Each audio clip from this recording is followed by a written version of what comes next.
minha gente! Hoje é segunda-feira e na segunda geralmente a gente traz vídeos a respeito de amor, de relacionamento e de saúde. E o tema escolhido para hoje é endometriose. Sim, uma dúvida muito comum, muito frequente aí de várias mulheres. Kátia, será que eu tenho? Será que eu não tenho? Quais são os sintomas? Qual é o tratamento? Será que o pompoarismo ajuda? É sobre isso que a gente vai conversar e eu vou trazer minha assistente de palco, a Pelve, que vocês já tão bem conhecem aqui. Achei que era eu já ia falar. Você não me avisou nada disso. Então vamos entender o que é uma endometriose, gente. A gente vai precisar dessa partezinha aqui. Esquece aquela parte lá, vamos focar nisso daqui. Então aqui nós temos os ovários, a trompa ou tuba uterina, o útero e a bexiga. Vou abrir pra gente conhecer o endométrio. O que é o endométrio? É essa parte interna aqui do útero. Todos os meses, essa região do endométrio, ela vai crescendo, ela vai inchando de sangue para receber o que? Um óvulozinho fecundado. Não tem óvulo fecundado, descama e a gente tem a menstruação. O que acontece então na endometriose? O que é uma endometriose? É alguma célula daqui de dentro dessa região do endométrio que se aloja, que se instala em alguma outra região do corpo. E aí ela pode se instalar nessa região de fundo de saco, pode se instalar na bexiga, pode se instalar no intestino, pode se instalar até mesmo nessa região diafragmática aqui. E por que acontece a endometriose? O útero, gente, é uma cavidade, é um órgão oco. Aqui nós temos os ovários, onde é liberado o óvulo. Essas fímbrias aqui, ó, tá vendo? Que a gente acha que é colada no óvulo, na verdade ela não é colada, ela fica assim, ó. Tem aqui o ovário e as fímbrias estão aqui em volta. Ela não é colada, ela não é grudada. Não, elas ficam aqui, ó, passeando por aqui assim. Quando o óvulo sai de dentro do ovário, as fímbrias vêm aqui, pegam esse óvulo e aí eles vão passeando por dentro da tuba até cair dentro da cavidade uterina. Então, entre a cavidade uterina aqui e a trompa tem um canalzinho. E aí o que acontece? Quando a gente tem essa contração muscular para poder eliminar esse sangue, muitas vezes esse sangue ele volta. Ai, Kátia, e acontece com quem? 90% das mulheres têm esse processo. Só que algumas delas têm algumas deficiências imunológicas e aí não consegue combater ou o próprio organismo não consegue reabsorver esse sangue. E aí essa partezinha do endométrio que saiu por aqui pode se alojar aqui do lado de fora do ovário, aqui pela trompa, do lado de fora do útero, na bexiga, no intestino, em vários outros lugares. Então isso é uma endometriose explicada. Gente, é um diagnóstico difícil. Aqui no Brasil leva-se cerca de quase 7 anos para se diagnosticar, porque não é uma doença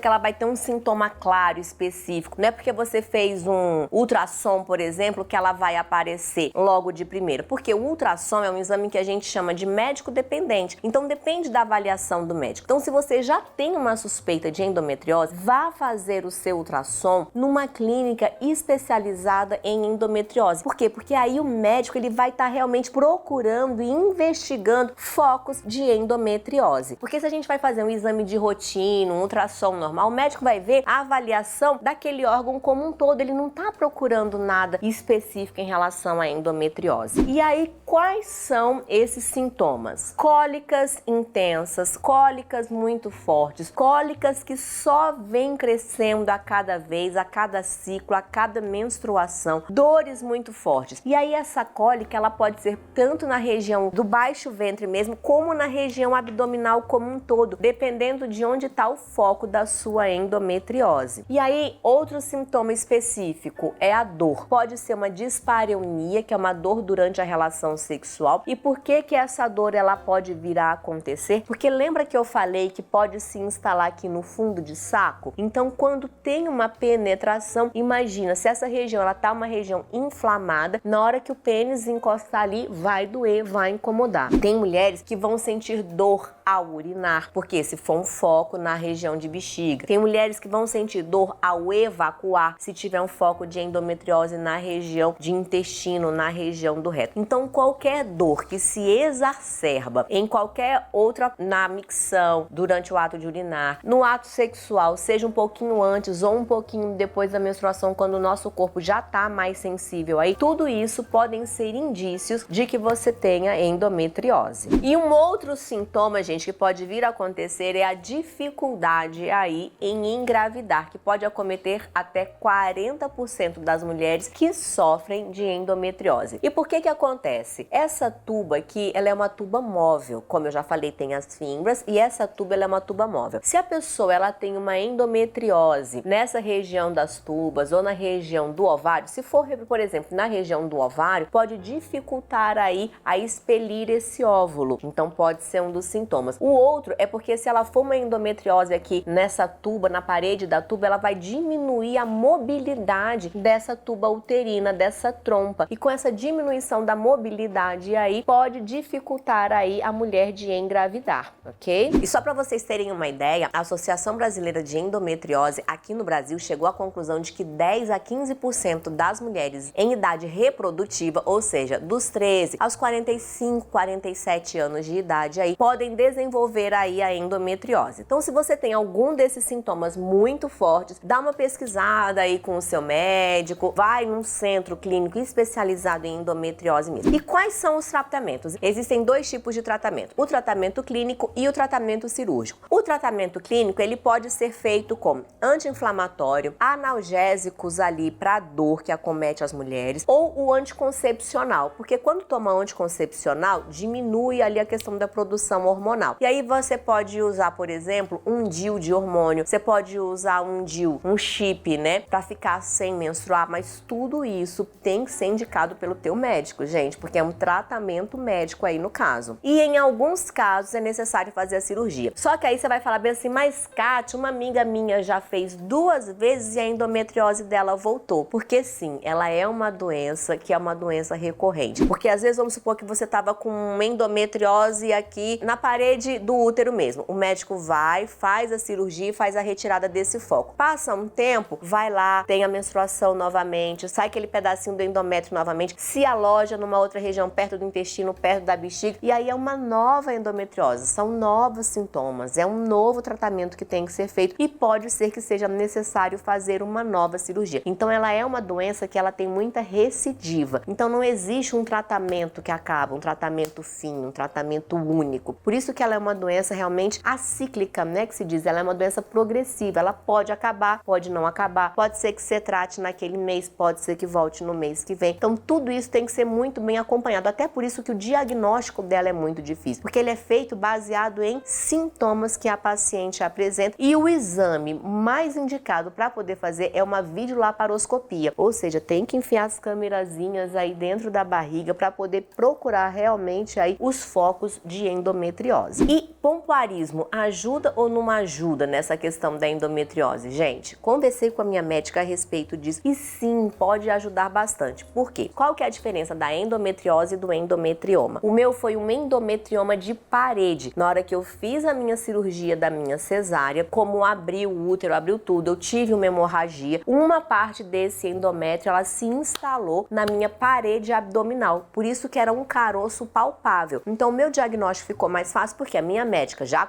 tinha acompanhado todo o processo. Quando apareceu o caroço, eu conversei com ela, falou, vamos investigar, mas eu acho que é isso. Fiz todos os exames e realmente deu um endometrioma, ou seja, era um mioma de endométrio. O mioma é um caroço. Então, ele estava muito bem localizado. E aí, um dos tratamentos que a minha médica me passou foi usar pomada de progesterona, porque como ele era mais superficial, eu passava pomada de progesterona para evitar o crescimento dele. Durante um tempo deu certo, sabe? Assim, nos primeiros meses deu certo, mas depois não tava mais dando certo. Gente, eu vou te dizer, quando eu menstruava, cara, era uma dor, sério, a sensação que eu falava pro Robson é que parecia que tava enfiando uma agulha dentro de mim, agulha de tricô, assim, ó, torcia e puxava. Já teve caso de eu estar andando com ele, e aí a gente tava andando, eu lembro disso que a gente tava de férias, né? A gente tava andando, eu parava de andar, de dor. Ele já falava, tá doendo? Eu falei, tá doendo. E aí a gente optou realmente por fazer a cirurgia de retirada, que foi o que eu fiz aí, tem um vlogzinho aqui no no canal, vou deixar pra vocês verem. Por que que dá cólica? Porque quando a gente menstrua, a célula do endométrio, ela vai crescer tanto dentro do endométrio como em qualquer outro lugar que ela tiver. Então você tá tendo uma menstruação fora do útero, um sangramento fora do útero. Imagina a dor que não é isso. Então o exercício pompoarismo ajuda? Sim. Por que que ajuda, gente? Porque quando você faz os exercícios, você aumenta a irrigação sanguínea local e aumenta ali os níveis de progesterona local. E a progesterona, ela ajuda a combater esse crescimento ali dessa questão do endométrio naquela região. Então me ajudava bastante realmente, só que chegou um ponto que o caroço estava crescendo muito e já não estava mais ajudando. Nem a pomada de progesterona não estava ajudando. Por isso que a gente optou aí por fazer a cirurgia. Então os exercícios sim, eles podem te ajudar bastante nessa prática aí, até mesmo na diminuição das cólicas menstruais, tá bom? Mas lembre-se que cada caso é um caso. Pode ser que você treine e que não te alivie em nada esses exercícios aí. Então faça o acompanhamento com o teu médico. Tá aí um vídeo mais esclarecedor aqui desse canal para vocês. Qualquer outra dúvida ou sugestões de